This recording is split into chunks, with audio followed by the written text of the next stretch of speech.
Hello everyone, today we'll talk about hair loss. Several of my friends in their 20s started researching their hairlines, so hair regrowth products are definitely a necessity. Today's protagonist is the ZDEER hair regrowth device. When it comes to hair loss, many people can't distinguish whether their hair loss is normal or if they really need treatment. It's normal for a normal person to lose 50 to 100 hairs a day, which is a normal physiological metabolism. But if you significantly exceed that number, or your hairline starts to recede and your hairline becomes thinner on the top, it may be androgenetic alopecia, also known as seborrheic alopecia, which is the most common type of hair loss. The ZDEER device uses a 650D wavelength low-energy laser with 88 laser tubes. This wavelength belongs to the red light band and has enough penetration to reach the deep layers of the hair follicles. Through photobiological regulation, it provides energy to the hair follicle cells, accelerates cell division, promotes hair growth, and improves scalp microcirculation. Simply put, it awakens those dormant hair follicles and lets them re-enter the growth phase. The name is quite interesting. It's a headband-style device with a fabric top, so it doesn't look like.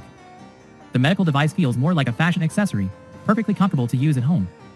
It features a cushioning silicone pad on the inside that doesn't directly contact the scalp, making it comfortable to wear. The wireless design includes a large capacity built-in battery, eliminating the need for a cord and offering high flexibility in use. Operation is incredibly simple.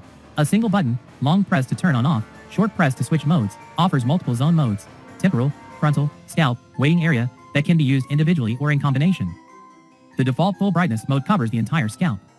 Each session is timed 30 minutes and automatically stops. As a tech blogger, what I'm most interested in is its self-proclaimed self-manufacturing closed-loop system with 10 independent patents. From the fixing structure to battery protection, everything is designed and developed with an investment of over 100 million renminbi and a professional R&D team of over 100 people.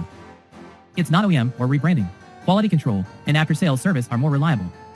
In summary, if you have mild to moderate androgenetic alopecia and want a non-drug, non-invasive treatment that you can use at home, this hair growth device is worth considering. Of course, hair growth requires persistence, continuous use according to the instructions, and a good lifestyle will yield better results.